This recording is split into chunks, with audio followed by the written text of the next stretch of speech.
Hello everyone, and welcome back to Dark Fears, the home for every brave soul who dares to wander into the dark. If you're part of the Dark Fears family, you already know. This isn't just a channel. It's where true nightmares breathe. Tonight, we travel far north, to the endless silence of Alaska, a land of haunting beauty, where the sun disappears for weeks, and the wilderness hides things that were never meant to be seen. Locals whisper about shadows that move without light, and voices that echo through the snow when no one's there. Before we dive in, let me tell you a quick story. A hiker once sent a distress signal near the Brooks Range. When rescuers arrived, all they found were his footprints circling his own tent over and over again, before vanishing into the ice.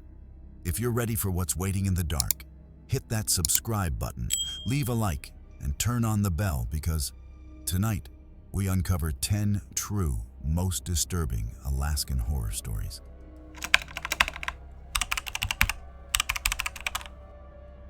My name is Ethan Cole, and I'll never forget the winter I spent alone in a remote Alaskan cabin near the town of Talkeetna. I was a wildlife photographer back then, chasing the northern lights and the raw wilderness of the north. The trip was meant to last 2 weeks, just me, my camera, and the silence of the frozen forest.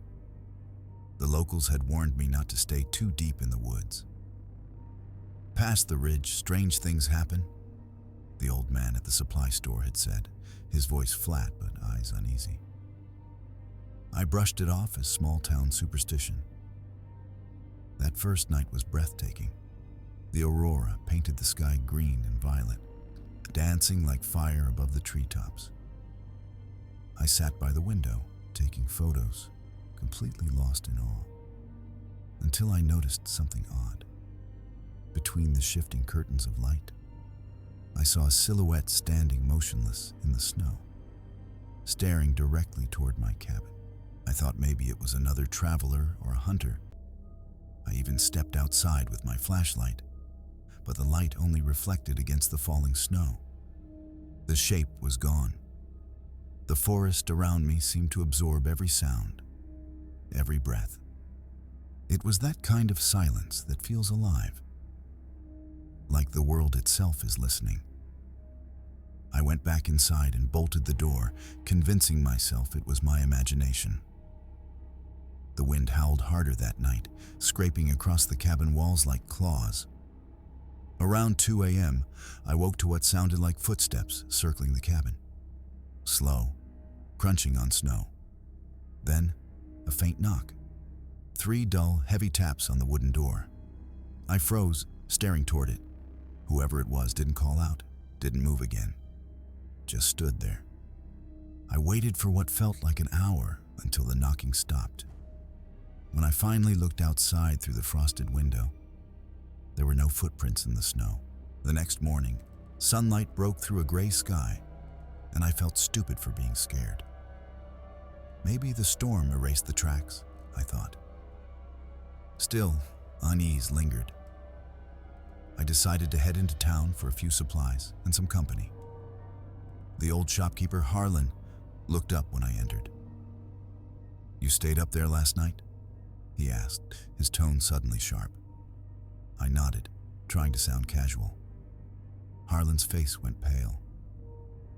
"That cabin, it's been empty for years. Belonged to a trapper named Miles Rourke. He disappeared out there in '92. Search team found his tools, his clothes, but not him." The air in the store turned cold. Harlan leaned closer. "If you see anything in the woods, don't follow it." That night, I tried to distract myself with work, sorting photos by the fire. But when I checked my camera, one image froze my blood. Between 2 shots of the aurora, there was a third, blurred, off-angle, as if someone else had taken it. And in the corner of the frame stood a man's reflection in the cabin window. I told myself I must have taken that photo by accident. Maybe I caught my own reflection, but I couldn't shake the feeling that someone had been inside while I slept. That night, I set up a motion-triggered camera near the window. The wind screamed through the trees, rattling the cabin walls. I barely slept. When morning came, I checked the footage, and there he was. For a split second, in the dead of night, the camera caught a figure standing outside the window, staring in. His skin looked frostbitten, his eyes white and hollow. Then, the screen went black. The feed had cut off instantly after that frame. I packed my gear and decided to leave early, but when I stepped outside, I saw something that made me freeze. A line of boot prints leading from the edge of the woods straight to my door and back again. Only one set, as if someone had walked up, stared in, and turned around. The trail led toward a hill behind the cabin, ending near a half-buried wooden trap door in the snow. I hesitated before approaching that trap door. It looked ancient, edges iced over, wooden handle cracked from the cold. When I pulled it open, a gust of foul, frozen air rose from below. A narrow staircase descended into darkness. My flashlight flickered as I stepped down. The walls were lined with old wooden beams, and the floor was littered with rusted animal traps. But deeper in, I found something far worse, a small makeshift room, filled with photographs pinned to the walls. Each picture showed different travelers, all near the same forest. Some were decades old, and in the last photo, taped at the center, was me, standing outside the cabin the night before. Same angle, same expression. I stumbled back in horror, slipping on the icy steps as the flashlight went out. In the pitch black, I heard it. The sound of someone breathing slowly behind me. I bolted up the stairs, slammed the trap door, and shoved a chair on top of it. My heart was pounding so loud it drowned out the wind. I could still hear faint scratching beneath the floorboards. I grabbed my keys and camera bag, ready to run for the truck. But as I opened the door, a blinding white light flooded in. Not from the sun, but from the aurora itself. The sky burned green and white, the lights swirling violently like a storm. And right there, in the blizzard of color, a man stood at the edge of the woods, head tilted, watching me. It was the same figure from the photograph. His body twisted, jerky, as if he was caught between two moments. I shouted, but he didn't move, then suddenly vanished as the lights dimmed. That night, I didn't sleep. I just sat by the fire, listening. The breathing had returned, this time from inside the cabin. I whispered to myself that it couldn't be real. The mind plays tricks in isolation. But when I turned, I saw the cellar door slowly rising on its own. The chair screeched across the wooden floor. My flashlight shook in my hands as I pointed it toward the opening. Nothing, just black. Then, a whisper. "You shouldn't have looked." It came from below, but it felt like it was inside my head. I ran outside into the cold, desperate to reach my truck. But when I got there, the windshield was shattered, and written across the frost in smeared letters was a single word: "Stay." Panic tore through me. I backed away toward the cabin, only to see someone standing in the doorway, silhouetted by the orange glow inside. He was the same man, the one from the photo, from the woods, from beneath the floor. I didn't dare go back inside.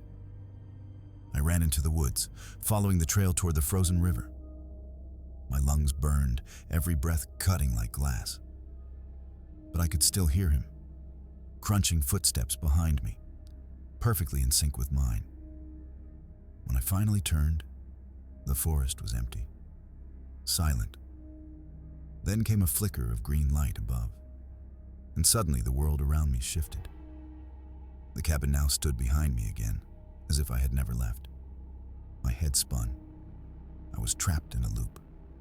Snow fell thicker now, suffocating everything. I stumbled toward the door, screaming for help. Inside, the room looked different, cleaner, older, like time had reversed. On the wall hung a calendar from 1992. A cracked mirror near the window reflected something that froze my blood. The man's face, pale, hollow-eyed. But it wasn't him anymore. It was mine. I screamed and smashed the mirror, but the reflection didn't disappear.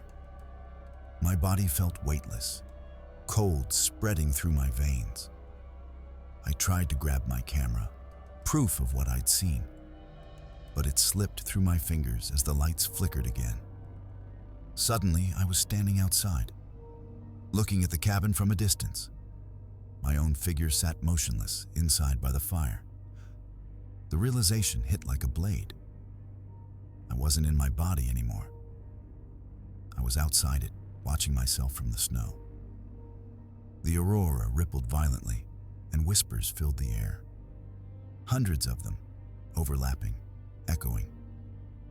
I could see faint faces within the lights, all twisted in silent screams. The lost travelers, the missing ones. And then, everything went dark. I woke up to morning light pouring through the window. The fire was out, and the air was still. My camera sat on the table, covered in frost. I played the last recording. It showed me sleeping, then sitting upright suddenly. Eyes open, unblinking, staring into the camera. I left that cabin without looking back. 2 weeks later, I got a call from a local ranger who found my gear bag near the woods. "Funny thing," he said. "That cabin burned down 20 years ago. Nothing left but ash." He sent me one of my photos for confirmation. But it wasn't one of mine. It showed the cabin engulfed in flames, and through the smoke, a figure stood in the doorway, smiling. Every winter, when the aurora lights the Alaskan sky, I swear I see that same face reflected in the clouds. And sometimes, I feel like I'm still there, staring back from the other side of the glass.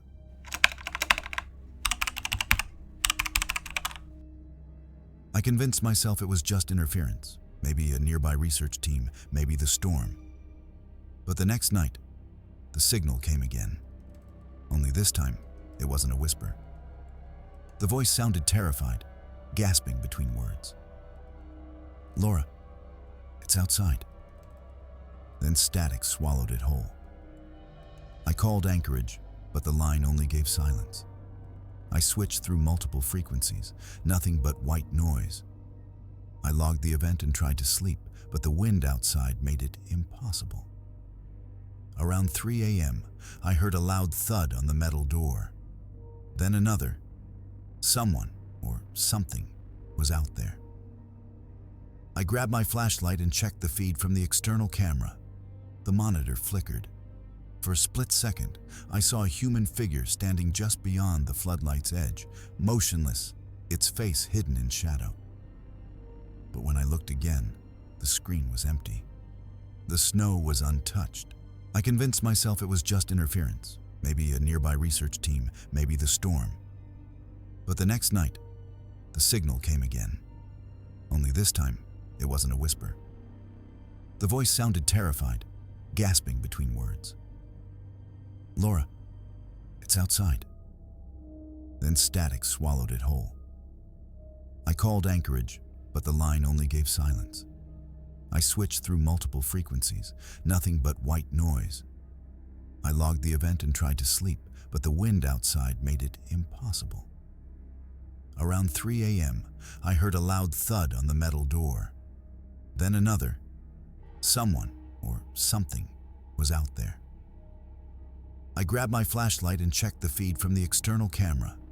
The monitor flickered. For a split second, I saw a human figure standing just beyond the floodlight's edge, motionless, its face hidden in shadow. But when I looked again, the screen was empty. The snow was untouched. I didn't sleep that night. The next morning, I stepped outside to check the perimeter. The snow was unbroken, no footprints, no animal tracks. But something felt off. The floodlight pole was bent slightly forward, as though something heavy had leaned on it. I went back inside and reviewed the night's recording. At exactly 2:47 a.m., the external mic picked up faint knocking sounds. 3 sharp hits, followed by a low hum that lasted several seconds. Then, a voice, quiet but clear. "Let me in." I paused the playback, my skin crawling. That same second, the radio crackled to life on its own. "Laura, open the door," the voice said again, perfectly matching my own tone. I shut off the radio and pulled the power cable. Still, the speaker hissed, and I could hear breathing. Slow, steady, like something waiting just inches away. That night, I locked every door, every hatch, and turned the generator off to make it harder for anything to find me. With the generator off, the outpost was swallowed by darkness. Only my flashlight beam cut through the black. I sat there for hours, counting the minutes until dawn. But dawn never really came, just a faint gray glow above the horizon. I decided to check the antenna tower. It stood about 50 meters from the main building, half buried in snow. As I approached, I saw something carved into the ice at its base. A handprint, large and deep, pressed into solid frost. Then the radio on my belt crackled, even though it was off. "You shouldn't have come outside," my voice whispered through it. I dropped the radio and ran back toward the building, but when I reached the door, I froze. There were now 2 sets of footprints in the snow, mine, and another pair, walking right behind me the entire way.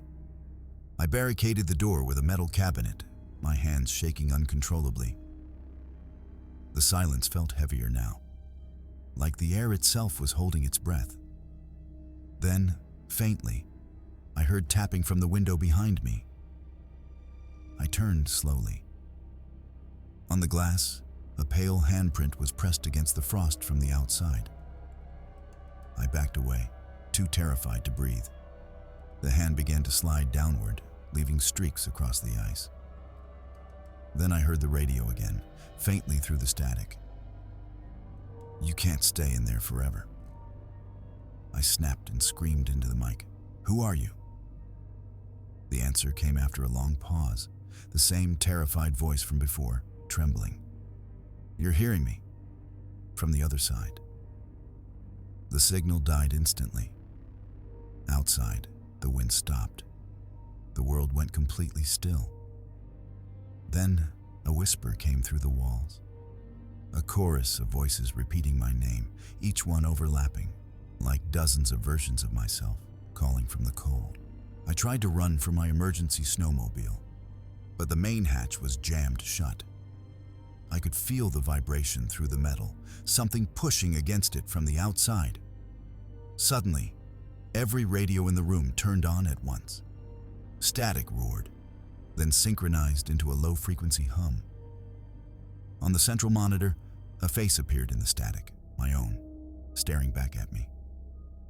It began to move, slowly smiling, though my mouth didn't.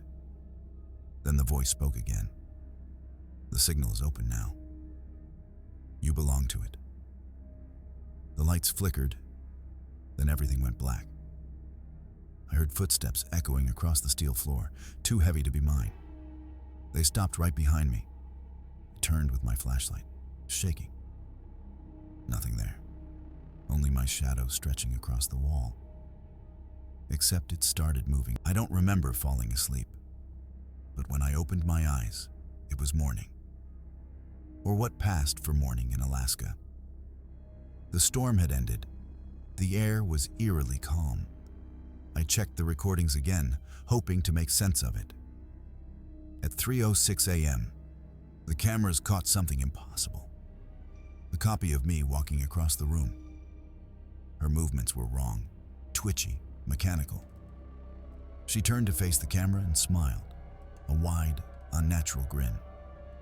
Then, at 3:09, she walked toward the radio booth, sat down, and began broadcasting. The recording ended there. I felt sick. The radio clicked on again. This time the voice was calm, soft. "Thank you for keeping me warm," it said. That's when I noticed the frost forming on the inside of the window. Letters spelling out a single word. Stay. I decided to destroy the equipment. I grabbed a wrench and smashed the primary transmitter. Sparks flew, lights flickered, alarms beeped.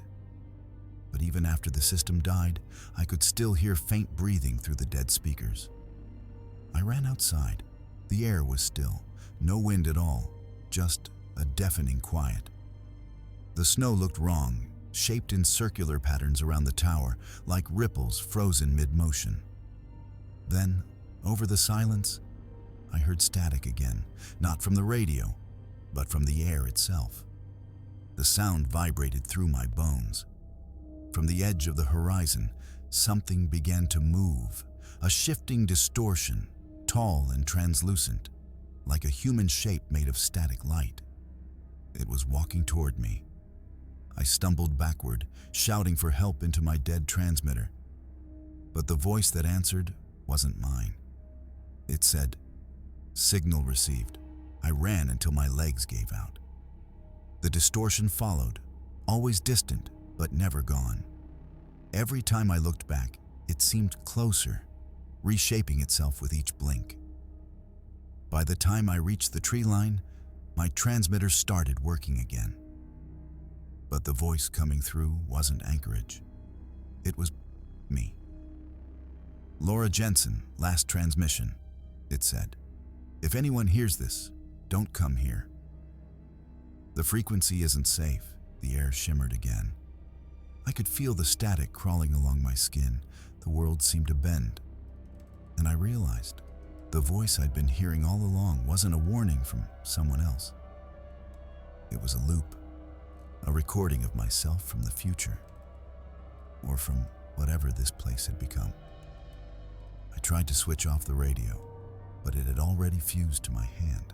When the rescue team finally found the outpost weeks later, they reported that the building was frozen solid, every surface coated in a thin layer of ice. No sign of me was ever found. But according to the logs, the radio had continued broadcasting for 12 days after I disappeared. It transmitted a single repeating message on loop. "Do not listen. Do not respond," and they shut down the station again, sealed it permanently. But locals claim that during certain nights, when the aurora burns bright and the wind goes silent, you can tune your radio between 97 and 98 megahertz and hear a woman's voice whispering through the static. Sometimes she says her name. Sometimes she just breathes. I know this because last winter, a friend sent me a recording of that exact frequency. At the end of the clip, a soft female voice whispered, "Laura Jensen, signing off."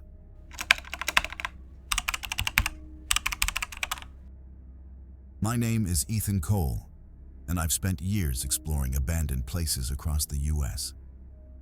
But nothing compares to what I found deep in Alaska.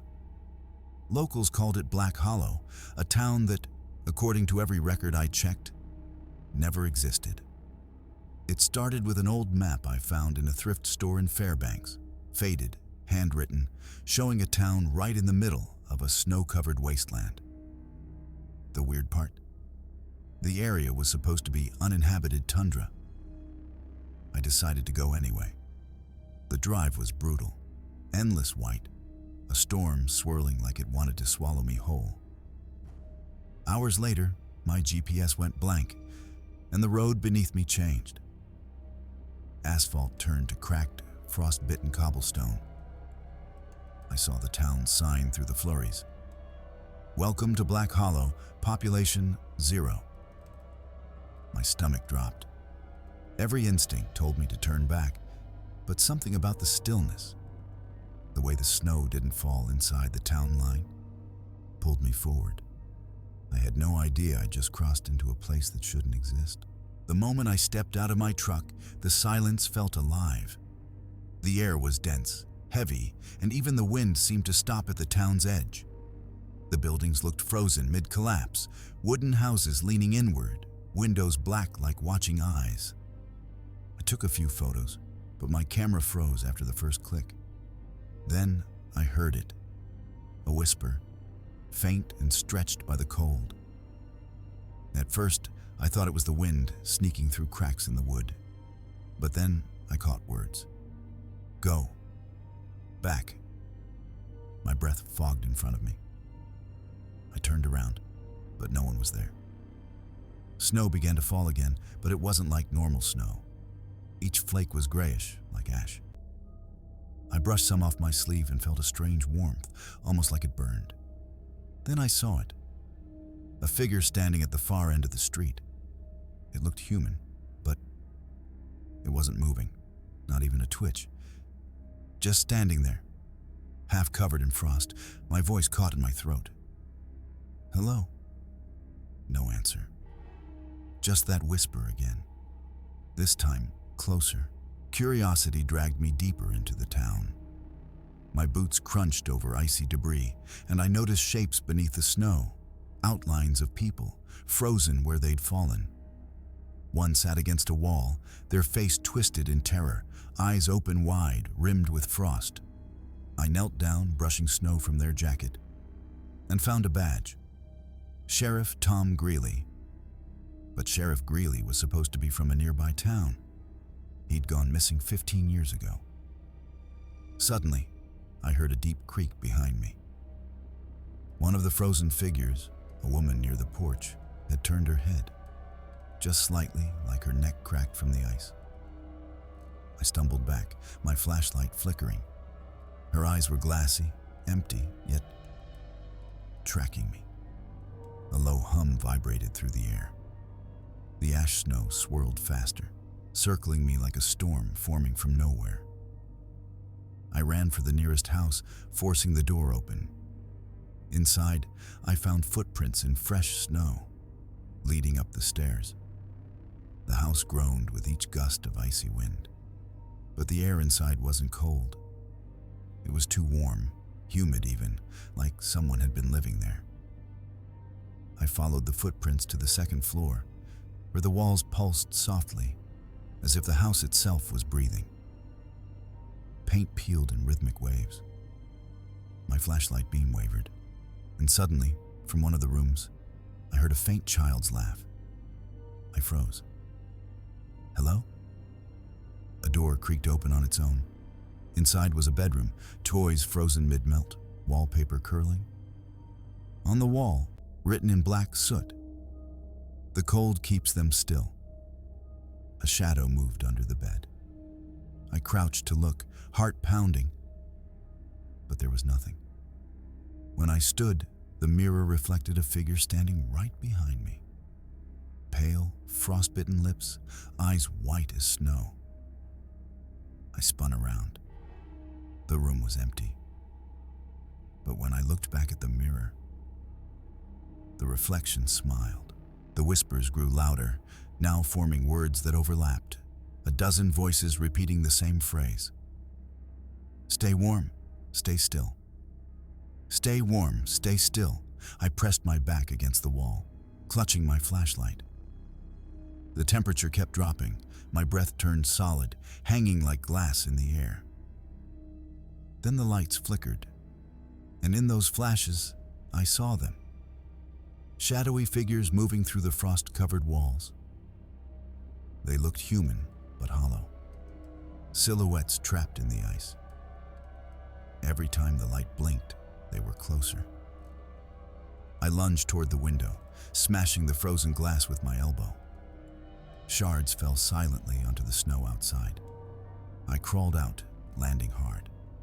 My arm bled, but I didn't stop running until I reached the middle of the street.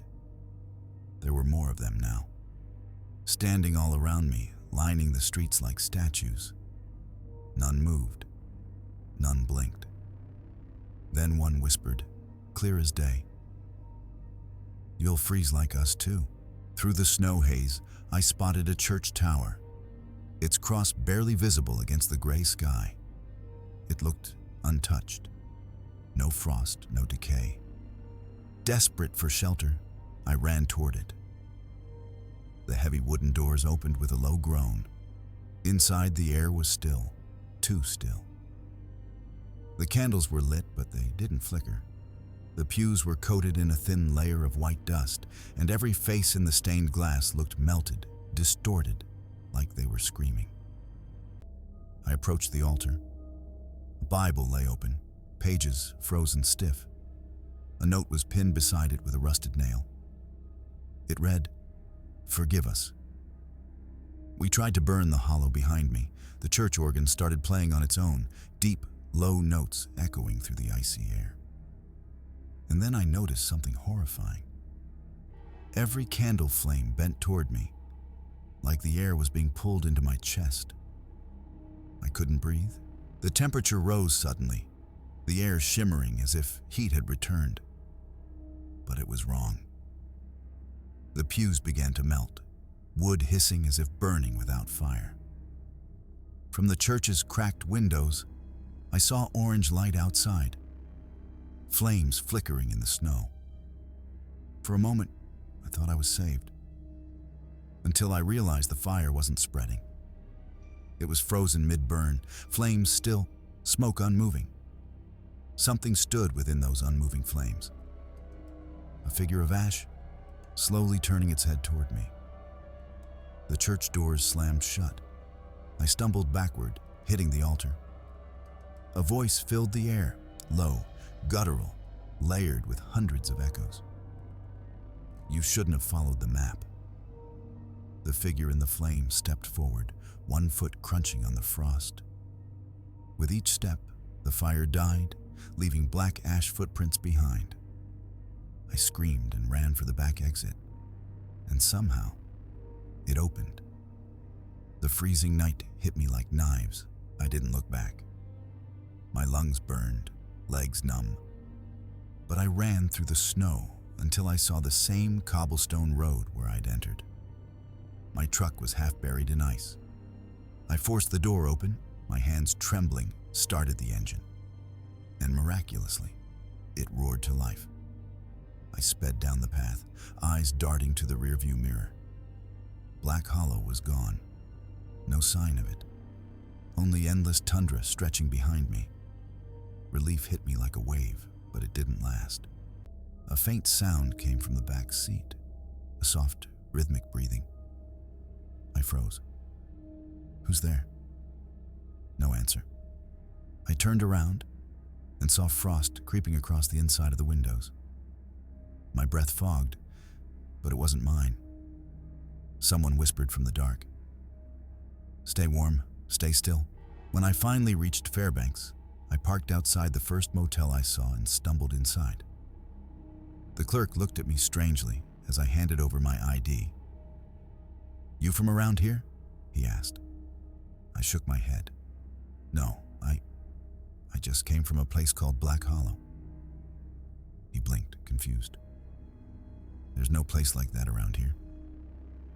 I tried to show him the map I'd found, but when I unrolled it, the ink was gone. The map was blank. That night, I couldn't sleep. My body wouldn't warm up. I turned on the heater, wrapped myself in blankets, but the cold stayed inside me. Around 3 a.m., I glanced out the window and froze. Across the parking lot, through the falling snow, a familiar town sign glowed faintly in the dark. "Welcome to Black Hollow. Population 1." I dropped the curtain and backed away. The whisper came again, right by my ear this time. "Stay warm, stay still." I never saw morning. My name is Marcus Hale, and I was part of a 6-man fishing crew that sailed from Anchorage in late January of 2019. Our vessel was called the Arctic Dawn, a sturdy trawler meant for deep-sea fishing in the Bering Sea. We'd done this route dozens of times, but that winter, everything changed. The weather forecast had been clear, the ocean calm, but 3 days in, the sea turned black. Not from storm clouds, from something beneath us. The sonar picked up strange movement, like hundreds of shapes circling below the hull. Our captain, old Jonah Briggs, laughed it off at first. "Just seals," he said. But when we looked over the railing, the water wasn't reflecting the sky anymore. It was like a mirror covered in a dark film, no waves, no sound. Then, without warning, the engine died. Every light on deck flickered out. We floated in complete silence. That's when we heard the first knock. Slow, deliberate, from under the boat. We all rushed to the railing, flashlights shaking in our hands. The sea looked like oil, thick and unmoving. I leaned closer, my light cutting across the black surface, and froze. The water reflected the boat perfectly, but the reflections of the crew weren't right. Each of us had a shadow version staring back, slightly off, distorted, smiling. Jonah shouted, "Everyone back!" But before we could react, the knocking returned, faster now, and this time coming from inside the hull. The metal groaned. Something scraped the underside, long and slow, like fingernails on steel. Eddie, the youngest crewman, ran to check the engine room. A minute later, his flashlight beam vanished. We called for him, no answer. When we finally forced the door open, the room was empty. Only his flashlight remained, lying on the floor, still on, shining directly into a puddle of that same black water, slowly seeping from a pipe that hadn't been there before. We searched every inch of the ship for Eddie, shouting his name until our voices cracked. But the Arctic answered with only the wind. Then, from the deck speakers, which weren't even powered, his voice came through. "Guys, it's cold down here." The sound was distant, warped, like coming from underwater. Jonah ripped open the control panel, trying to cut power, but there wasn't any. The engine was dead, the generator frozen solid, yet the intercom stayed alive, humming softly with Eddie's static-laced voice. Then came a sound that made my blood run cold, a scream, distorted by the static, cut short by a deep, wet gurgle. We backed away from the speaker, and suddenly, water began dripping from it. Thick, black drops hitting the floor. Jonah grabbed a crowbar and smashed it to pieces. But the sound didn't stop. Now, it was echoing through the metal walls, like the ship itself was whispering. Down here, it's so dark. By nightfall, the temperature dropped fast. Frost coated every surface inside the cabin. The ocean outside was motionless, not a ripple, not a wave. Jonah decided we needed to check the bilge compartments, fearing the hull might be taking on water. He, myself, and our mechanic, Reed, climbed down the narrow hatch with flashlights. The air grew thick and humid. Condensation ran down the walls like sweat. When we reached the lower deck, the floor was covered in an inch of black water.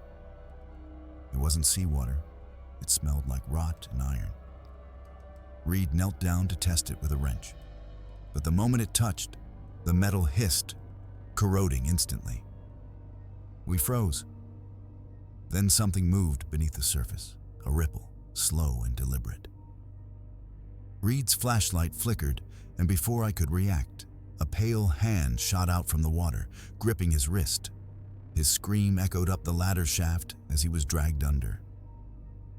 I didn't even think. I climbed out, sealing the hatch behind me.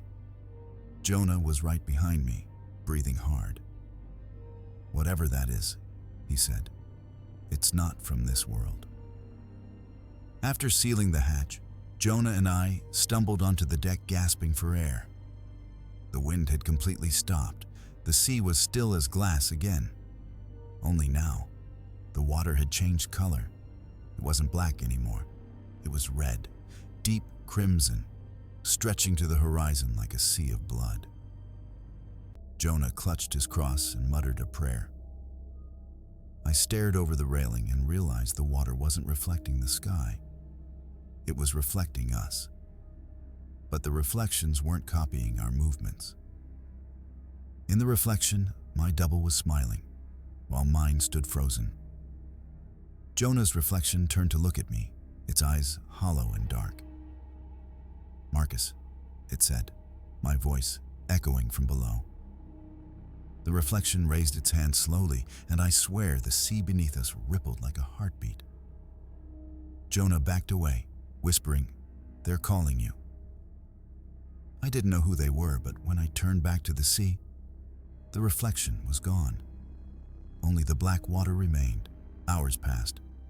The radio was dead, compass spinning, no stars above, just endless fog. Then, out of nowhere, we saw it. A lighthouse, faintly glowing in the distance through the mist. But the nearest structure was hundreds of miles away. Desperate, Jonah turned the emergency motor. The boat groaned as it pushed through the thick water. The closer we got, the less real the light looked. It wasn't flickering, it was pulsing, like it was alive. When we were about 100 feet away, the fog cleared enough to reveal what it really was. Not a lighthouse. A tower of bones, spiraling upward from the water. Skulls and ribs fused together, glowing from within. Jonah vomited over the railing. I couldn't move.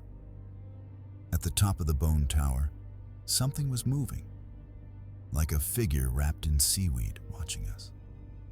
Then, every light on the ship exploded. When the lights burst, shards of glass rained down. Jonah screamed, clutching his face. I pulled him back toward the cabin, but when I looked, his eyes were gone, replaced by smooth, black frost. He was breathing, whispering something under his breath, over and over. "Below, they wait below." He stumbled toward the edge of the deck. I shouted for him to stop, but he didn't. He turned his blind face toward me, smiled, and said, "It's warm down there." Then he walked straight off the side. I ran to the railing, but there was no splash, only silence. The Red Sea rippled once, then stilled again. When I looked closer, Jonah's reflection was still standing in the water, smiling, waving goodbye. That's when I knew. The reflections weren't showing what was real. They were showing what was next. Now alone, I tried steering the ship away from the bone tower. But no matter which direction I turned, the horizon never changed. It was like the world was looping. The same fog, the same faint light far ahead. The sea whispered, voices rising and falling like the tide. I covered my ears, but the whispers grew clearer. My crew's voices, all of them calling my name. "Marcus, it's better here. Come below." The deck trembled. The black water started to bubble, releasing a smell like burnt iron. From beneath, hands began to emerge, pale, translucent, reaching for the ship's edge. I stumbled backward, grabbing a flare gun. I fired it into the sea. The red glow illuminated dozens of faces just beneath the surface. Eyes open, lips moving silently. The flare went out, and all went dark again. The fog grew heavier until I could barely see the bow. My hands were numb, my voice gone. I tried the radio one last time. Nothing but static. But then, beneath the static, I heard a faint heartbeat. It matched mine at first, then started slowing down. The ship began to tilt forward, like it was being pulled. The black water rose higher against the hull. I ran to the engine room to check the valves and froze. The floor was gone. In its place, an open void, filled with swirling black mist. From it, I saw shapes. My crew, Jonah, Eddie, Reed, their faces half-formed, whispering wordlessly. I tried to climb the ladder back up, but a cold hand gripped my ankle. The last thing I saw before the world went under was the deck vanishing above me, consumed by shadow. Then, nothing. They say the Arctic Dawn was found 6 months later, drifting near the ice fields. No crew, no damage, just floating in perfect condition. The Coast Guard boarded it and found one thing written on the control panel, in frost: "Stay above."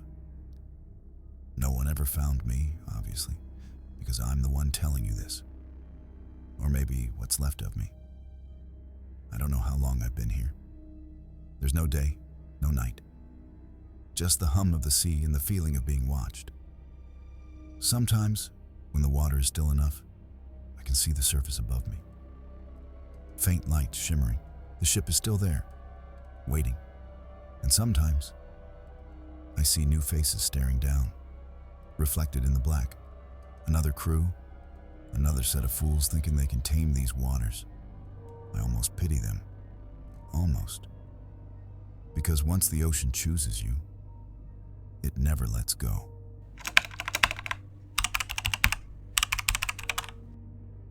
My name is Evelyn, and I worked as a field researcher for a small Arctic wildlife organization. In 2019, my team and I were stationed at a remote Alaskan research post near the North Slope. We were monitoring melting glaciers and their impact on local fauna.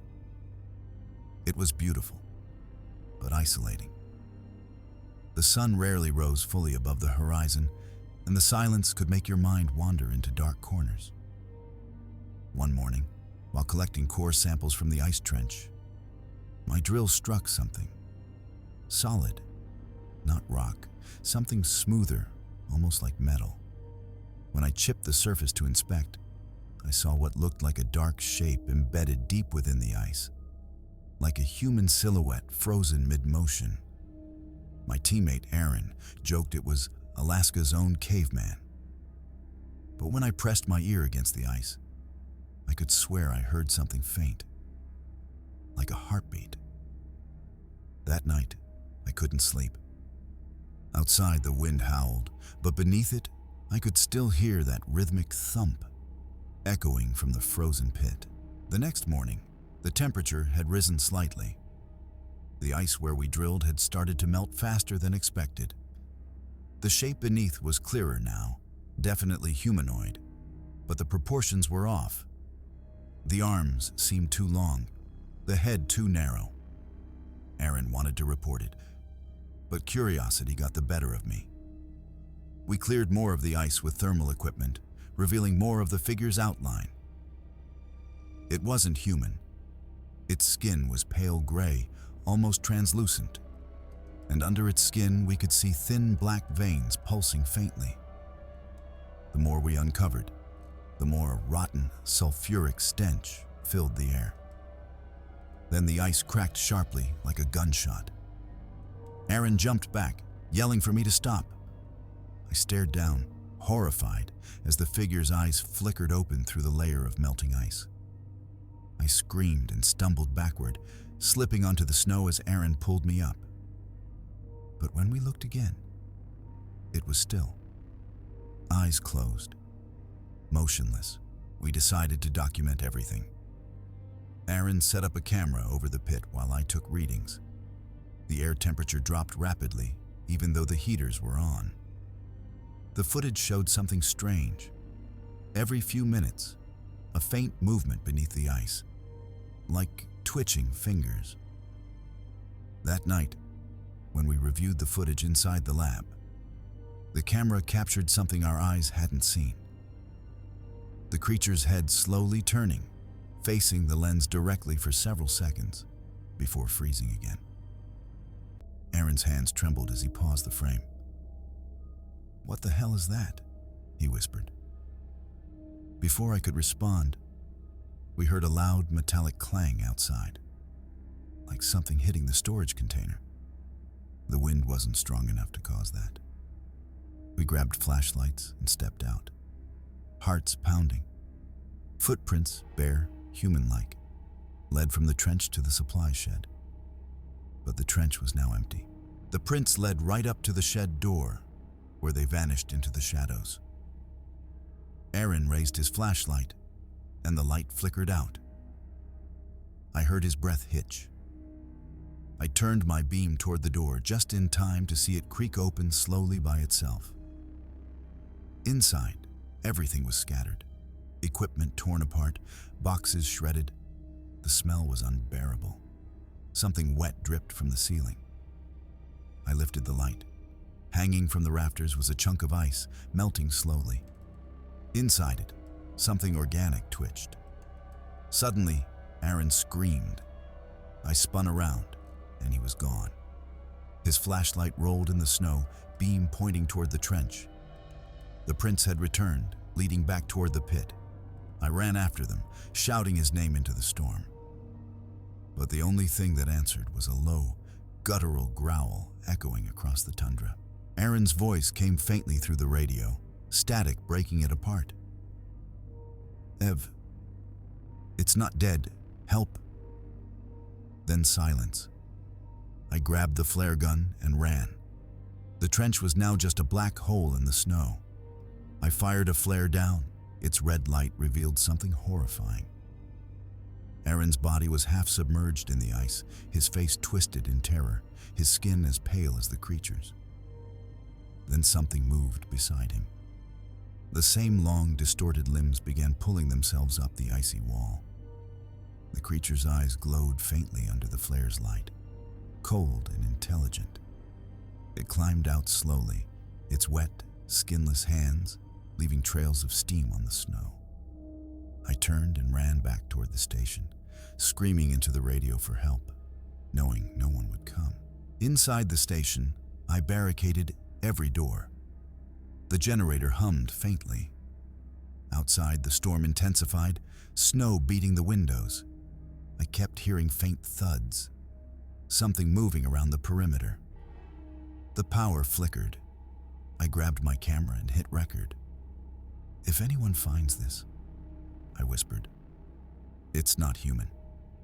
It was buried for a reason. Then the window cracked. A gray hand pressed against the glass. Long fingers scraped downward, leaving trails of frost. It whispered something. A low, distorted mimic of Aaron's voice. "Ev, open the door."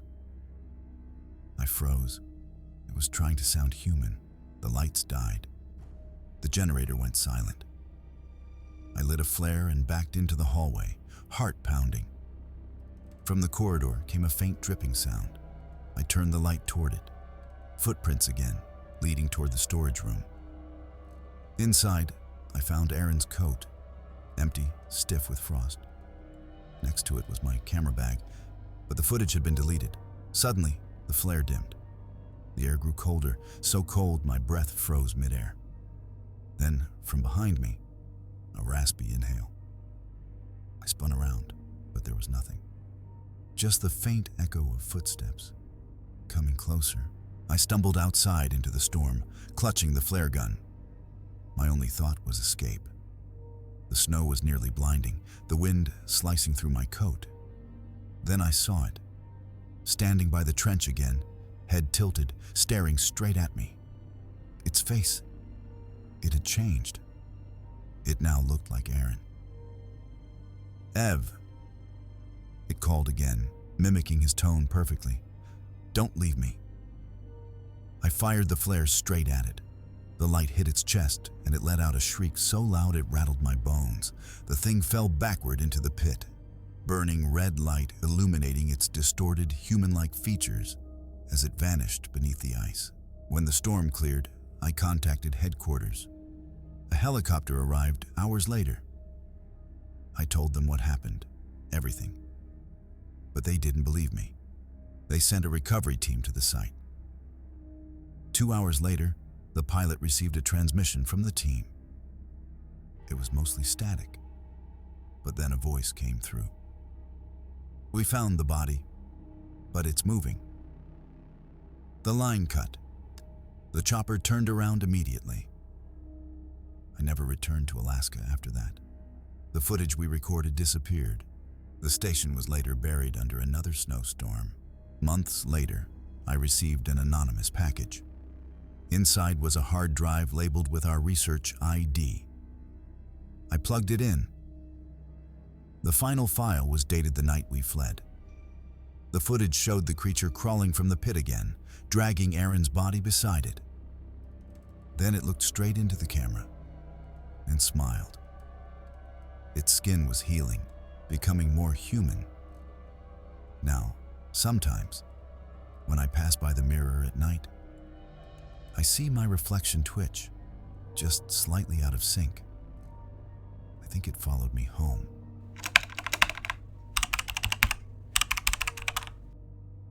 My name is Mark Thompson, and in 2020, I worked for a logging company in the outskirts of Fairbanks, Alaska.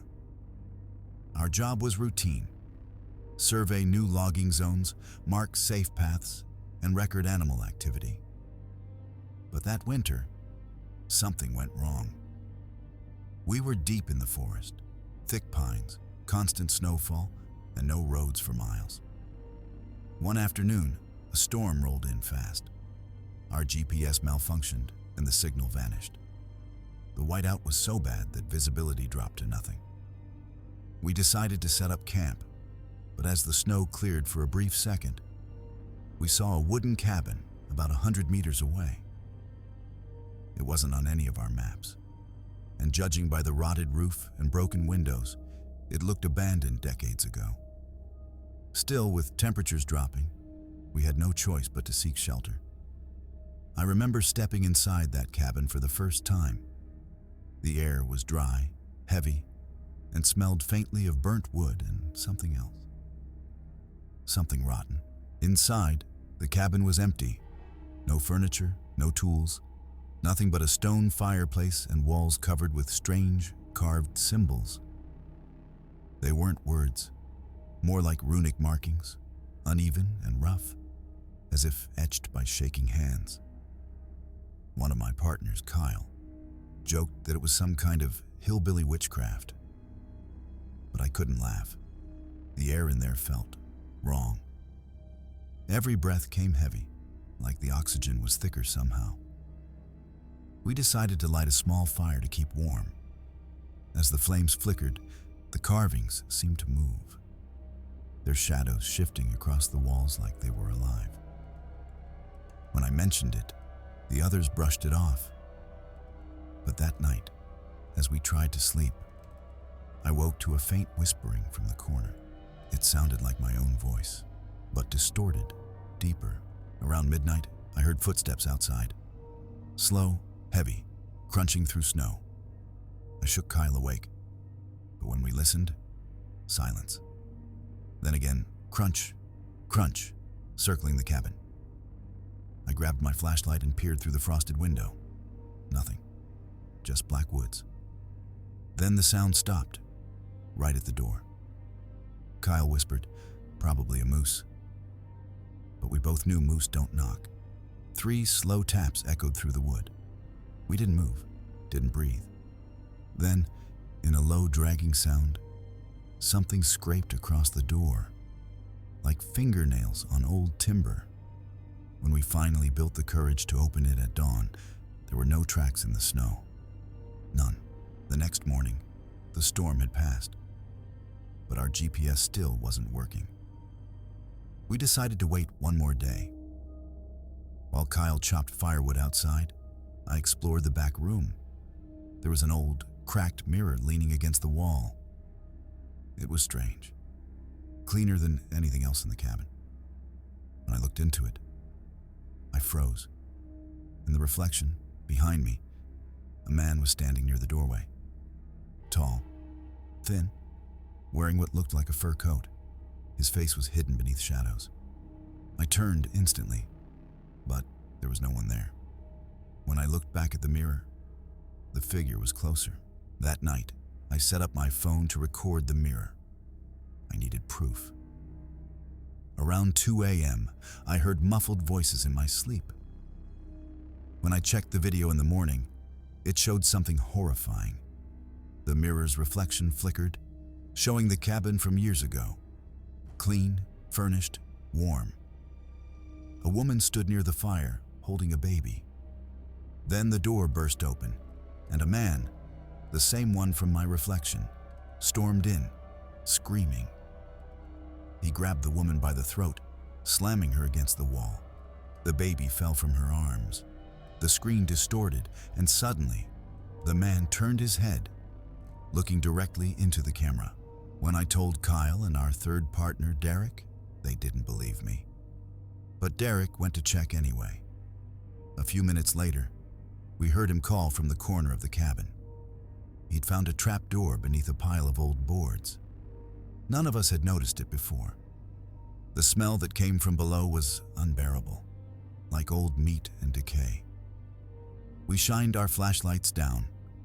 A narrow staircase led into darkness. I said we shouldn't go down there, but Derek insisted. If there's food or tools, we need it. He descended slowly. The light from his flashlight bobbed down the steps until it disappeared. Then we heard him scream. We rushed down. The basement was larger than expected. Stone walls covered in frost, shelves of broken jars, and bones scattered across the floor. Derek lay near the center, eyes wide open, but still breathing. He kept repeating, "It's down here. It's watching." Then we heard it. A wet dragging sound from the shadows. A pale arm reached out from behind the shelves. It wasn't human. The fingers were long, jointed wrong, nails like claws. Kyle fired his flare gun instinctively, lighting up the entire basement. For a split second, we saw it. A gray-skinned figure with hollow eyes, crawling toward us. We dragged Derek up the stairs and slammed the trapdoor shut. That night, Derek was delirious, mumbling nonsense. His skin had gone pale, his veins dark. Around midnight, his eyes rolled back, and he stopped breathing. We sat in silence, unsure what to do. Then, faintly from the basement, came his voice. "Guys, help me." Kyle looked at me, terrified. "That's impossible." The voice came again, louder, desperate. "Please, it's cold down here." We stared at the trap door, trembling. The boards began to bulge upward, as if something was pushing from below. We didn't wait any longer. At dawn, we grabbed what we could and ran through the woods. No GPS, no signal, just blind panic. We didn't stop until we saw smoke from a ranger's cabin miles away. When we told them our story, they just stared. One ranger finally said, "There's no cabin out there. That forest burned down 40 years ago." They took us back in a chopper to show the area. We circled the coordinates. Nothing. Just charred earth and snow. But as we flew over, I saw it again through the trees, the same cabin, faintly visible, then gone. Weeks later, back home, I couldn't sleep. Every night, I dreamed of that mirror, of the man in the fur coat. One night, I woke to faint tapping. When I looked toward my bathroom, the mirror was fogged over, though I hadn't showered. Written in condensation were 3 words. "You found me." I smashed the mirror, but the reflection didn't shatter. It smiled back. I moved out of Alaska the next day.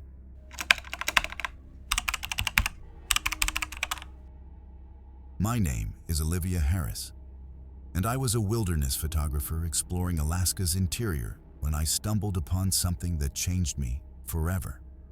I had heard rumors of an unnamed lake deep within the Kobuk Valley, said to appear only during certain times of the year. Locals called it Black Lake. It didn't exist on any official maps. Yet everyone in the nearby town of Ambler warned me not to go near it. They said strange lights danced above the surface at night, and that anyone who heard the whispers coming from the water never came back the same. Curiosity got the better of me. I hiked for 2 days through thick, frozen marsh until I finally saw it. An expanse of black, still water surrounded by skeletal trees. It didn't reflect the sky. In fact, it reflected nothing at all. I lifted my camera to take a photo, but when I looked through the lens, I saw dozens of faces under the surface, staring back at me. That night, I camped nearby, trying to convince myself I had imagined it. The wind was calm, the air unnervingly still. Around midnight, I heard it for the first time. A faint whisper carried by the breeze. At first, it sounded like wind through the pines. But then I began to make out words. My name, over and over. Olivia, Olivia. I froze inside my tent, gripping my flashlight. The voice was soft, almost pleading. Then I realized it wasn't coming from the forest. It was coming from the lake. Against every instinct, I unzipped the tent and stepped outside.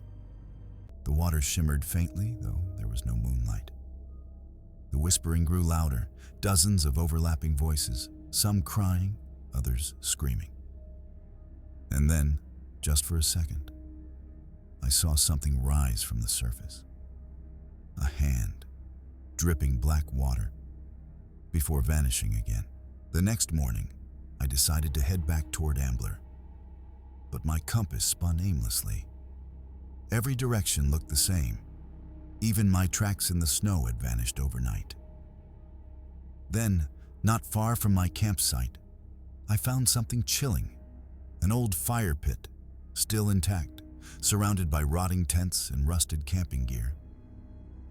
A group must have been there before me. But the strangest thing was their belongings, half buried in ice as if decades had passed. I opened one of the tents and found a camera frozen inside. When I played the SD card on my laptop, the footage showed a group of 4 friends laughing, fishing, and swimming in the lake. But in the last video, one by one, they began walking into the water, expressionless, silent, until only the cameraman was left. The final shot was of him turning the camera toward the lake, whispering, "It's calling me." That evening, as I packed my gear, I saw movement across the lake. A woman standing at the edge, wearing a long white parka. She looked out of place, perfectly still against the dark trees. I shouted, asking if she was lost. She didn't respond. Then, in one blink, she was gone. The whispering began again, louder this time. My flashlight flickered. The water rippled violently, though no wind blew. And then I heard her voice, close to my ear. "Why did you come back?" I spun around, but no one was there. Only the sound of something breathing behind me. That's when I realized. The woman I saw wasn't standing on the shore. She was standing on the water. I tried to leave that night. Every step away from the lake felt like walking in circles. The whispers grew frantic, overlapping cries and laughter filling the air. Then I tripped over something solid under the snow. When I brushed it aside, I screamed. A frozen face, eyes wide open, mouth full of black water. There were more around it, bodies half buried in ice, reaching toward the lake. I realized then that the entire shoreline was a graveyard. The voices screamed all at once, deafening. My flashlight went out, and I ran blindly into the forest, not caring where I went. But no matter how far I ran, I could still hear it. The sound of water sloshing right behind me. At dawn, I found myself back at the same place I started, Black Lake. Exhausted and trembling, I crawled to the edge and stared at the water. It was calm again, perfectly still. I leaned over, expecting to see my reflection. But instead, I saw the woman in white, smiling back. Her mouth moved, forming my name. Then she reached up, her hand bursting through the surface, grabbing my wrist. The water turned solid black, swallowing my arm to the elbow. I screamed and pulled with all my strength until the grip loosened. When I fell backward, gasping, my skin where she touched was ice cold and gray. Hours later, I stumbled upon a ranger's outpost. An older man opened the door, startled by my condition. When I told him where I'd been, his face went pale. "You went to Black Lake?" he said, voice trembling. "That place isn't meant to exist anymore." He explained that decades ago, there was a small village there. One winter, the ground opened after a quake, swallowing the town and forming the lake. Rescuers found no survivors, only the sound of voices echoing from beneath the water. The government sealed the area and erased it from maps. The ranger refused to let me stay. "You brought something with you," he whispered, eyes darting to the frost forming on the window. It never lets go. That night, at the ranger's cabin, I woke to dripping sounds. Water pooled on the floor near my bed. My camera bag was soaked. When I opened it, every photo I'd taken had changed. Each image now showed the same woman in white, closer and closer in each frame. The ranger's voice shouted from the next room, followed by silence. I ran to him. He was gone. The window beside his bed was shattered, footprints leading out into the snow, straight toward the lake. And in the reflection of the broken glass, I saw her again, standing right behind me. I followed the tracks through the woods, driven by some desperate need to end it. The lake awaited, perfectly still, the surface blacker than ever. The ranger stood at the edge, motionless. He turned toward me, his eyes completely white. "She's waiting," he whispered before stepping forward into the water and sinking without a sound. The surface rippled once, then stilled. The whispers began again, hundreds of voices now, calling, pleading, chanting my name. I fell to my knees, covering my ears, but the sound came from inside my head. Then everything went silent. When I woke, I was lying on the snow beside the lake. My camera was gone. My clothes were dry. The lake looked peaceful, normal. I walked away without looking back. I made it to town a day later, barely speaking a word. But now, every time I'm near water, a pond, a puddle, even a sink, I can hear faint whispers beneath the surface. Sometimes, late at night, I see her reflection instead of mine. And when I sleep, I dream of the lake, calling me home.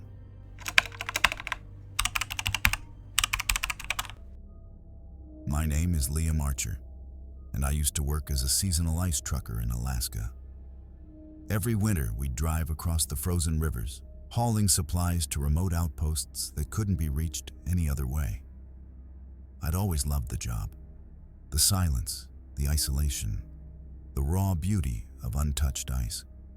But that was before the winter of 2017, before I saw what was moving beneath it.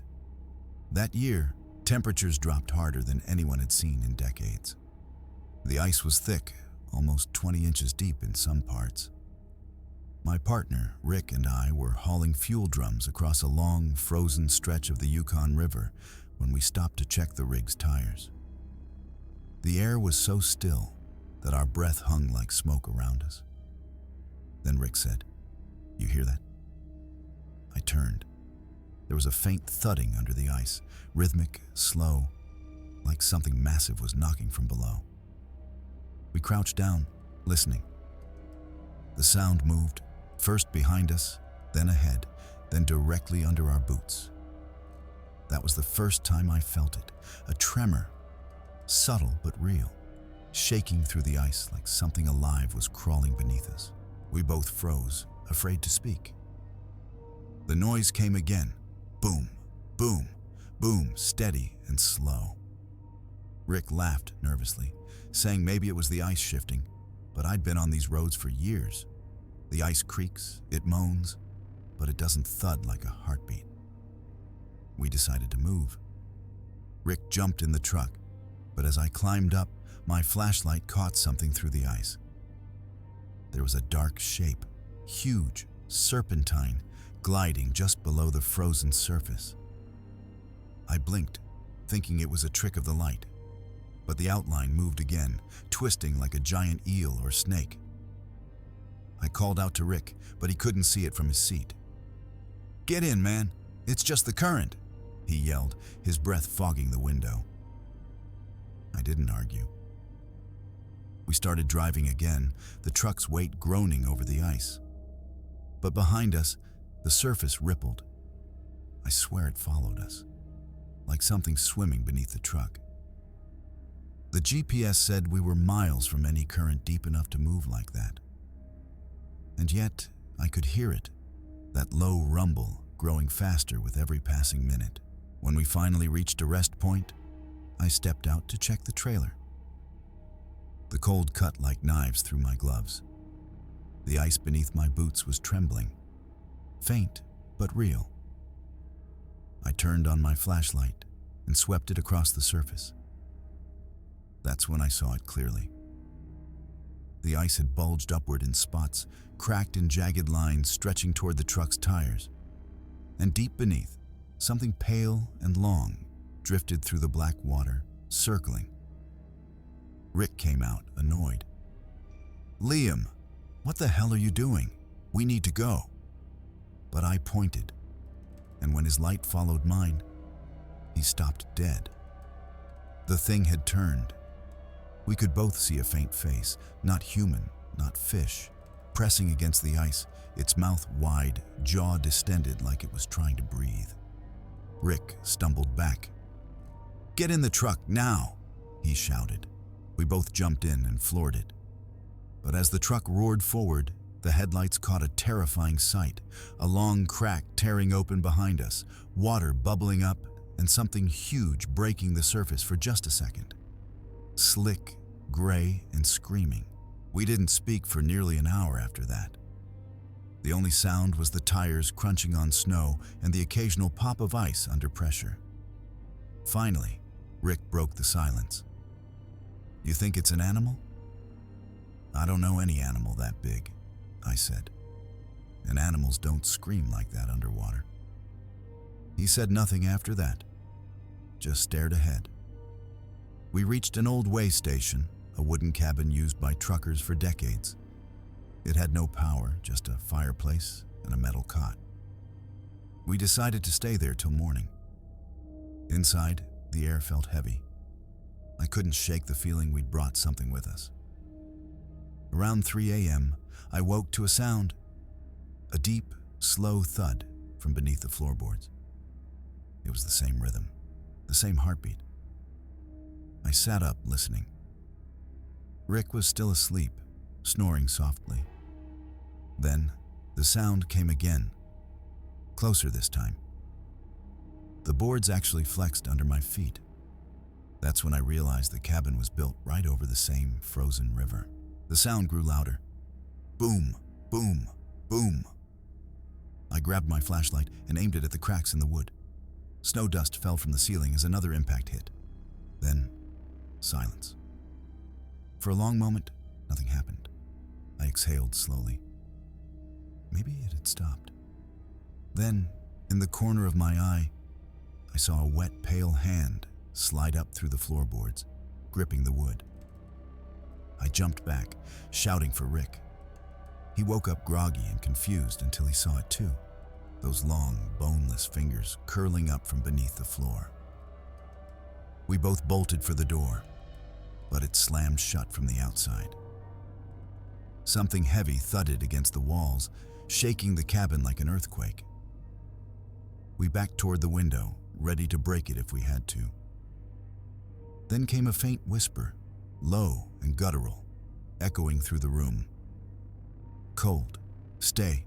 The lantern flickered violently. I smashed the window, cutting my arm on the glass, and we both climbed out into the storm. The cabin's roof caved in seconds later. The snowstorm outside was blinding.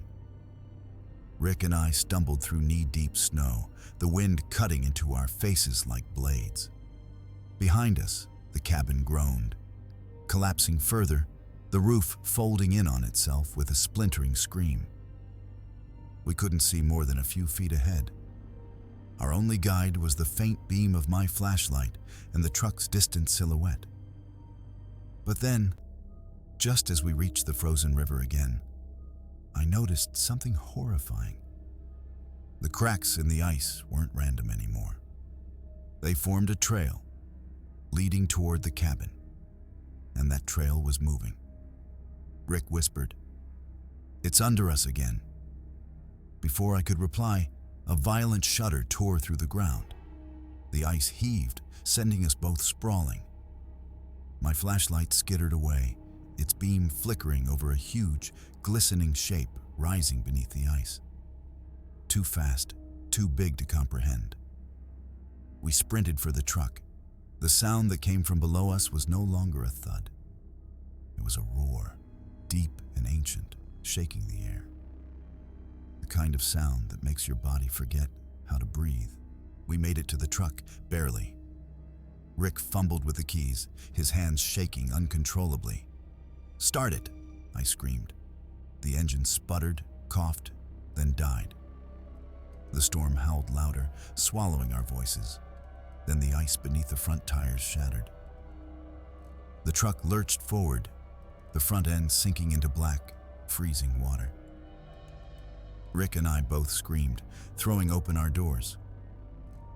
I managed to jump clear, but Rick's foot got caught between the seat and the pedal. He was trapped. I reached back to help him, grabbing his arm. That's when it surfaced. The creature, or whatever it was, broke through the ice, and for a moment, I saw it fully. It wasn't a fish or whale or anything I've ever seen. Its skin was translucent, stretched thin over bone-like ridges. Its mouth was vertical, splitting its entire face, and inside were rows of pale, human-like teeth. It latched onto the truck, dragging it downward. Rick's scream was cut short as freezing water swallowed him whole. I fell backward into the snow, the flashlight spinning beside me. Then, silence. I don't remember how long I lay there. The storm had quieted, but the sound of water bubbling under the ice continued, moving away slowly, as if the creature was dragging the truck into the depths. Rick was gone. I was alone, miles from the nearest outpost, and the temperature was dropping fast. My fingers were already going numb. I forced myself to move, to walk, but my boots felt like lead. Halfway back to the ridge, I saw something ahead, a small wooden bridge that crossed a narrow creek. Beneath the ice, something glowed faintly blue. I stopped. The glow pulsed, like a heartbeat. Then, a whisper drifted up through the wind. "Cold. Stay." It was the same voice. My breath caught in my throat. The ice cracked beneath my feet. I ran, slipping, stumbling, until I reached a cluster of old trees. I didn't dare look back, but I could hear it, slow, heavy thuds beneath the frozen ground, following me. When I finally reached the main road, I collapsed beside a snowbank. My body felt frozen solid, but my mind was spinning. I stared at the empty horizon, waiting for headlights, any sign of life. Hours later, a plow truck appeared in the distance. I waved frantically until the driver stopped. He was an older native man, wrapped in heavy furs. "You shouldn't be out here," he said. "The ice roads are closed." I tried to explain what happened, about Rick, the creature, the cabin, but the man's expression hardened. "You were on the Yukon?" he asked quietly. When I nodded, he sighed deeply. He told me of an old belief, something his grandfather used to say, that the river carried spirits from the sea, and that when men built roads and trucks over them, the spirits got angry. Some nights they'd rise, looking for warmth, for voices, for company. I didn't believe him then. But when I looked back toward the frozen river, I could still see the faint shimmer under the ice, moving. The authorities searched for Rick's body for weeks, but found nothing. The truck was gone, and so was the cabin. Only splinters frozen into the ice remained. They wrote it off as an accident, blamed thin ice and poor visibility. But I know what I saw. I quit trucking that winter. I moved south, far from the snow, but sometimes I still dream of it. I wake up drenched in cold sweat, hearing that slow, distant boom, boom, boom beneath me. A few months ago, I got a message from an old coworker who still drives up north. He sent me a photo, a shot of the same river crossing, taken at night. In the picture, the ice glowed faint blue, and under the surface, a dark, coiled shadow stretched for miles. He asked me if I remembered that road. I told him to never cross it again, because some things under the ice aren't sleeping, they're waiting.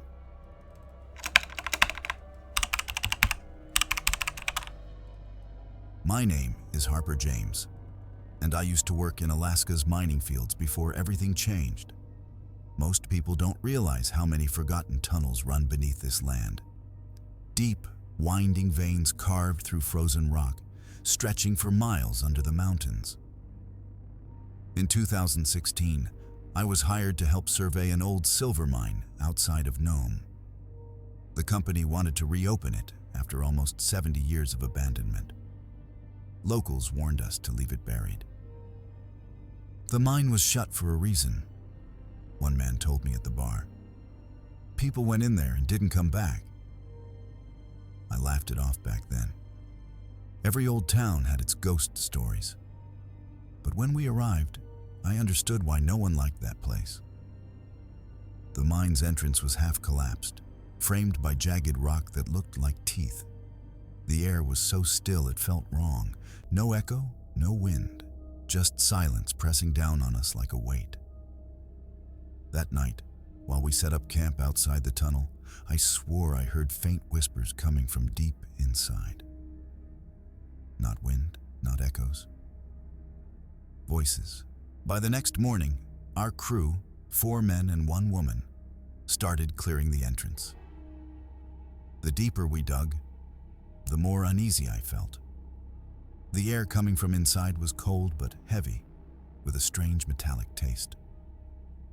Our foreman, Cole, was a no-nonsense guy. He didn't believe in ghost stories. "Let's get this open, boys. The faster we map it, the faster we get paid," he barked. By noon, we broke through. The tunnel sloped downward, carved from black rock, supported by rotting timber beams. The smell hit us first, damp earth, rust, and something else. Something sweet and rotten. We set up portable lights and went in. The sound of our boots echoed faintly, bouncing in strange ways. It didn't sound like one echo. It sounded like many, whispering back in overlapping voices. Cole said it was just bad acoustics, but I wasn't convinced. At one point, I turned my headlamp toward the wall and saw fresh scratches in the rock, like fingernails dragging downward. I asked who had been here before us, but everyone went quiet. The only answer came from the tunnel itself, a faint, drawn-out yelp. We decided to go deeper, marking our path with glow sticks every 50 feet. The tunnel seemed to twist in unnatural ways, turning back on itself, dropping lower, then splitting into multiple shafts. The deeper we went, the colder it got. At one point, Sarah, our technician, stopped suddenly. "Do you hear that?" she asked. We all went quiet. There was a sound, faint and far, but unmistakable. The rhythmic clinking of a pickaxe against stone. We thought maybe another team had gotten in from the other side, so we called out. "Hello?" Cole shouted. No answer, just the echo. We followed the sound for what felt like half an hour until it stopped completely. That's when the lights began to flicker. Sarah's lantern went out, and in that pitch black, we all heard something moving. Not footsteps, but dragging. Cole's voice trembled. Back up, everyone back up, but before we could turn, something heavy breathed near my ear. It was close enough that I could feel the warmth of it. When the lights came back on, the tunnel was empty, except for a fresh set of wet footprints, leading deeper inside. We argued about whether to keep going. Cole wanted to push further and prove it was just air pressure or underground water movement. But the rest of us weren't so sure. Still, we followed him. The tunnel widened into a chamber, a huge cavern filled with broken machinery, rusted carts, and collapsed beams. In the center was something that shouldn't have been there. A wooden cross hammered into the stone floor with names scratched all around it. Sarah bent down to read them. These are miners' names, she said, from the 1940s. Some were half erased, others crossed out entirely. One name was carved deeper than the rest, Jacob Varn. Before we could discuss it, the ground trembled, and a sharp wind rushed through the tunnel, carrying whispers. Our lights flickered again. Sarah screamed and pointed. There, in the beam of her flashlight, stood a man. He was wearing an old mining helmet and clothes from another era, his skin pale as the frost outside. But his eyes, they were hollow black pits. Then he opened his mouth, and it wasn't a scream. It was the sound of hundreds of voices crying all at once. We stumbled back, terrified, but the figure didn't move. He just stood there, his face blank, eyes dark, his chest rising and falling like he was still breathing. Cole shouted, "Who's there?" But his voice echoed endlessly, bouncing back in distorted fragments. Our words came back wrong, twisted, like the tunnel itself was mocking us. Then the ghostly miner tilted his head and stepped forward. The sound his boots made wasn't normal. It was a wet, dragging scrape. His lamp flickered on, faintly glowing, though there was no flame inside. Sarah screamed again and dropped her flashlight, plunging us into momentary darkness. When I bent to grab it, the light swept across the cavern wall, and I froze. Hundreds of handprints were smeared across the rock, all blackened as if burned into it. Some small like children's, others large and misshapen. When I looked back, the miner was gone. The air had grown colder, and the whispering returned, louder this time, all around us. Help us. Help us. That's when the tunnel behind us collapsed. The cave-in cut off our exit completely. Dust filled the air, making it hard to breathe. Cole cursed and tried the radio, but it was nothing but static. The others panicked. I could see fear eating away at every one of us. Sarah sobbed. "We're not supposed to be here." I tried to calm her, but deep down, I agreed. Cole led us down one of the side tunnels, hoping it would connect to another shaft. But the deeper we went, the stranger it became. The walls shimmered faintly, as if wet. But when I touched them, they were warm. We reached another chamber. It was smaller, with a narrow pit in the center. From that hole came a faint orange glow and a sound, metal scraping against stone. Cole leaned over and shouted, "Anyone down there?" Something answered, not a voice, but a long, high-pitched screech that made our ears ring. Then something climbed up. It wasn't human. Its limbs were too long, its face hidden under a cracked miner's helmet. And yet, in its shaking hand, it held a rusted pickaxe. Cole whispered, "Oh my God, before it lunged. Chaos erupted. Cole swung his flashlight, hitting the thing across the face. And it screamed, a sound that seemed to come from every direction at once. We ran. Sarah tripped over a broken rail, and I grabbed her just as the creature's pickaxe slammed into the wall beside her head. We sprinted through the tunnels, guided only by the dying glow of our lamps. Behind us, the sound of footsteps, dozens of them, echoed through the dark. We burst into another shaft and stopped dead. There were more of them.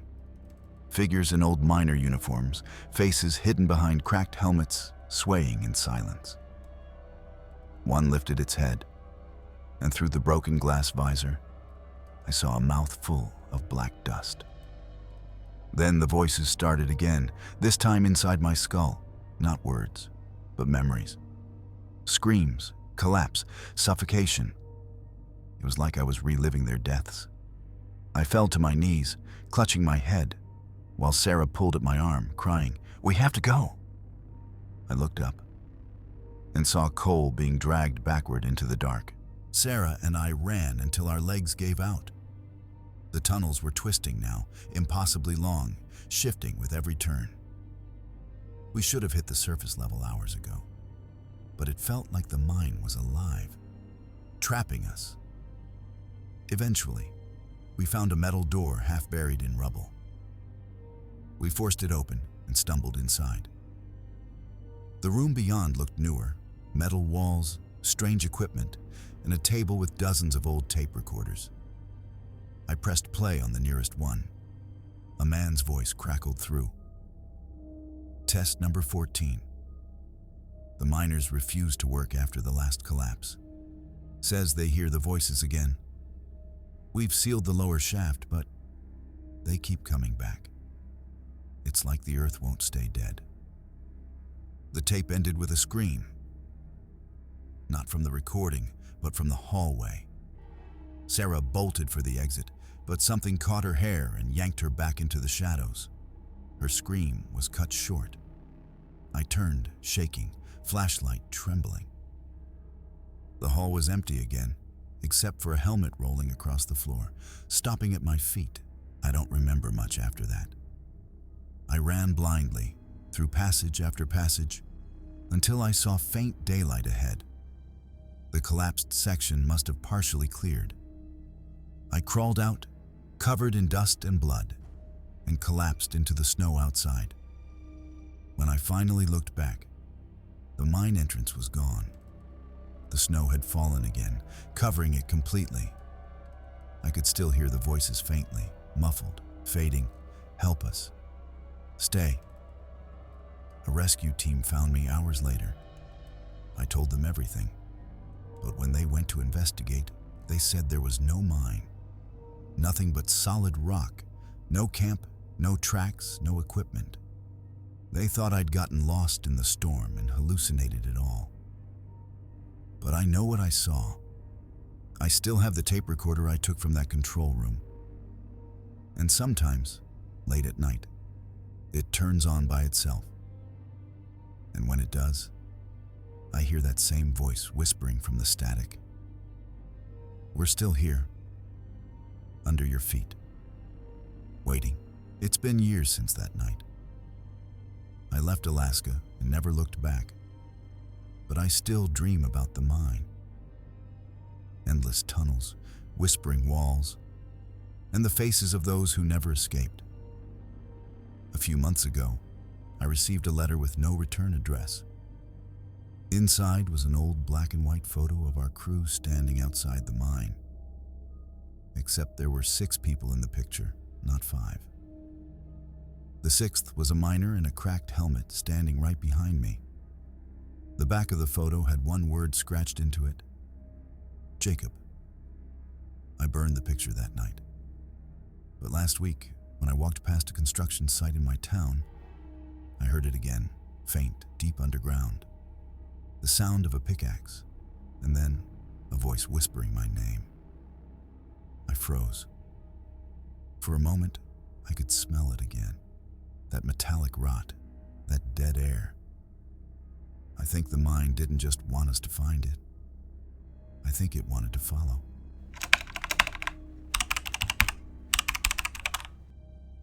My name is Liam Rourke, and I used to work as a maintenance technician in a strange Alaskan town called Whittier.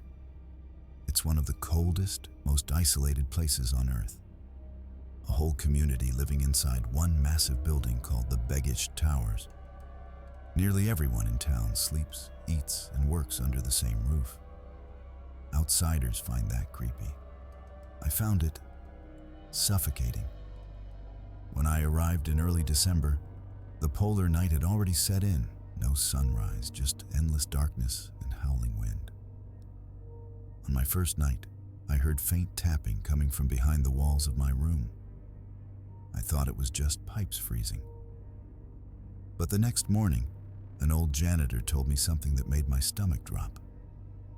He said, "When you hear tapping at night, don't tap back." It's not the pipes. I laughed it off then. But a week later, when the same sound came, rhythmic, deliberate, almost like someone asking to be let in, I started to realize this place had secrets buried deep beneath its frozen concrete. The next few nights were worse.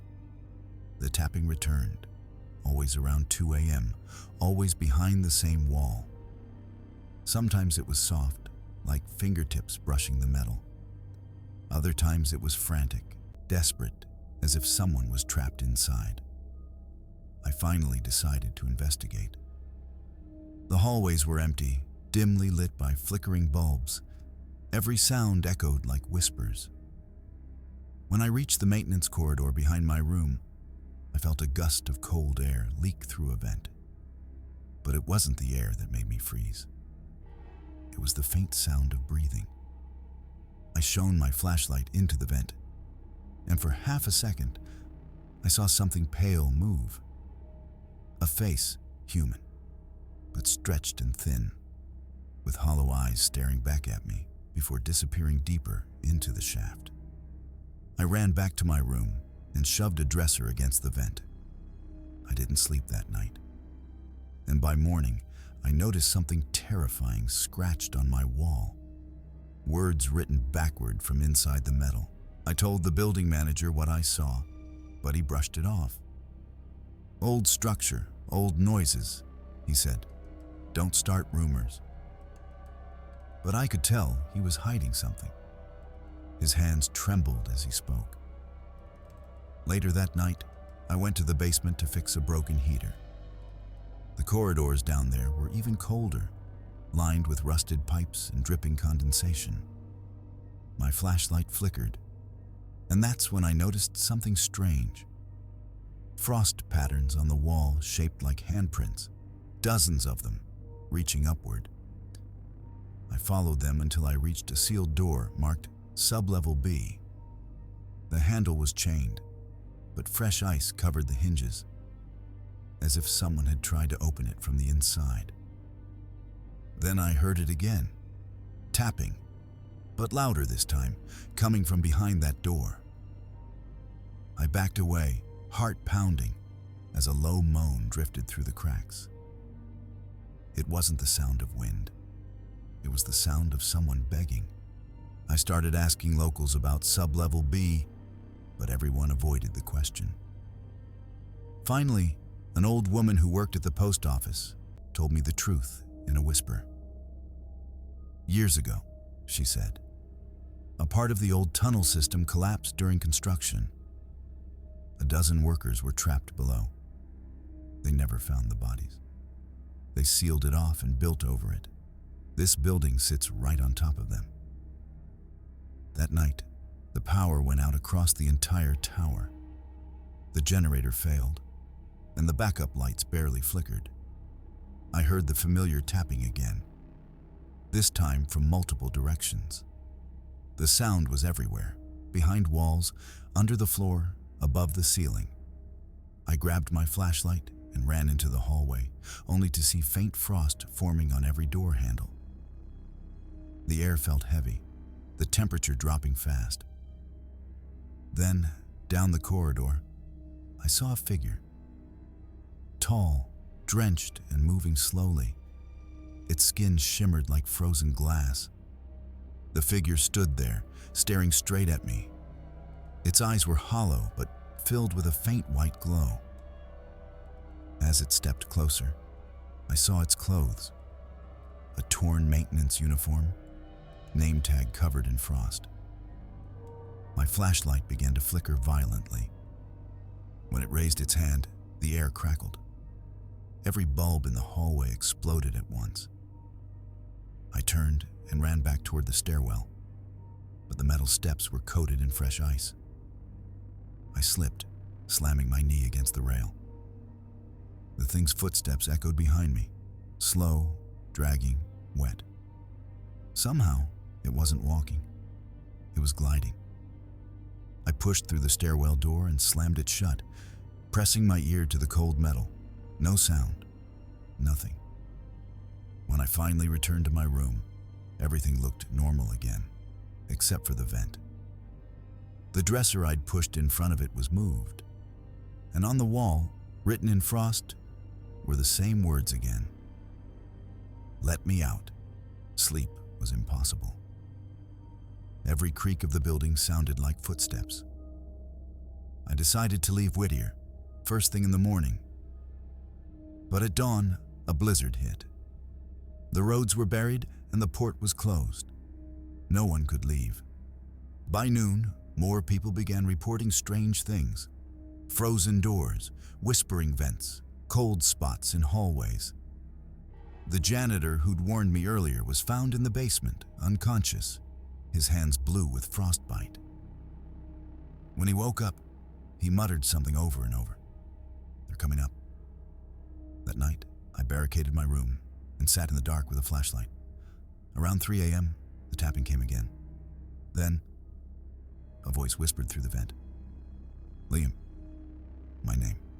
It spoke my name. I froze. The voice continued. A woman's tone, fragile and broken. It's so cold down here. Help me. When I didn't respond, the vent began to rattle violently, as if something was trying to force its way through. I screamed and ran into the hallway. The emergency lights were out again. Every door was shut, except one, slightly open at the far end. I could hear faint crying from inside. Against every instinct, I approached. The room looked abandoned. Furniture covered in sheets, dust thick in the air. The crying stopped as soon as I stepped in. Then I saw the frost trail leading to the window. Outside, the storm raged, snow whipping against the glass. But behind that white chaos, I saw them. A group of pale figures standing motionless in the blizzard. Faces pressed against the windows of the tower. Dozens of them, all staring up at me. And one of them looked exactly like me. Panic consumed me. I turned to run but slipped on the icy floor, crashing into a metal cabinet. My flashlight rolled away, spinning beams across the walls, and that's when I saw it. The wallpaper peeling off to reveal names carved underneath. Hundreds of names, some marked with frost, others crossed out. I found mine near the bottom, Liam Rourke. Something moved behind me. I turned, and there stood the figure that looked like me, only older, frozen, and lifeless. Its skin cracked like thin ice as it whispered, "You shouldn't have come here." It lunged forward, but as it did, the building shook violently. The fire alarm blared. I bolted out, rushing down the frozen stairwell toward the main exit. But when I burst through the doors, there was nothing outside, just endless snow. No sky, no sound, no town. I ran through that endless white for what felt like hours. My breath turned to mist instantly, my body freezing. Then, through the snow, I saw faint lights ahead, warm and golden. It was Beggish Towers again. I had somehow circled back. Every window glowed now, but not with electricity. With a sickly, pulsating light. And behind every pane stood those pale faces, watching me in unison. I stumbled toward the entrance, but the door was already open. The lobby was filled with water, freezing ankle deep. The lights flickered above, and then I saw them. The workers, the ones who'd been buried decades ago. Their faces surfaced one by one from beneath the icy water. And at the center of it all stood the old janitor, eyes completely white. He whispered, "You can't leave. You're one of us now." When I woke up, I was in a hospital bed in Anchorage. They said I was found wandering the snow highway near Whittier, half frozen, dehydrated, mumbling about voices in the walls. I tried to explain what happened, but no one believed me. They said the building hadn't been occupied for months. It was evacuated due to flooding in the lower levels. I left Alaska after that. I never went back. But last week, I got a letter in the mail. No return address. Inside was a photograph, a picture of me standing in a hallway I didn't recognize. Except behind me, through the vent, there was a faint face staring out. The same frost pattern surrounded the words scribbled on the photo's bottom corner. "Let me out." And that was tonight's descent into the frozen heart of terror. 10 true, most disturbing Alaskan horror stories. From haunted cabins and missing hikers to ghost towns buried beneath ice, Alaska holds secrets far older and darker than any of us can imagine. The land itself seems alive, watching, waiting, and whispering to those who dare to enter its silence. Tell me, Dark Fears family, which story chilled your blood the most tonight? The tapping behind the walls? The voices in the snow? Or the frozen souls still wandering the wild north? Drop your thoughts down below. I read every single one of your stories and theories. And if you enjoyed this journey through Alaska's cold nightmares, don't forget to like, subscribe, and ring the bell, so you never miss another night of horror. Because out here, darkness doesn't sleep. Thanks for watching. This was Dark Fears.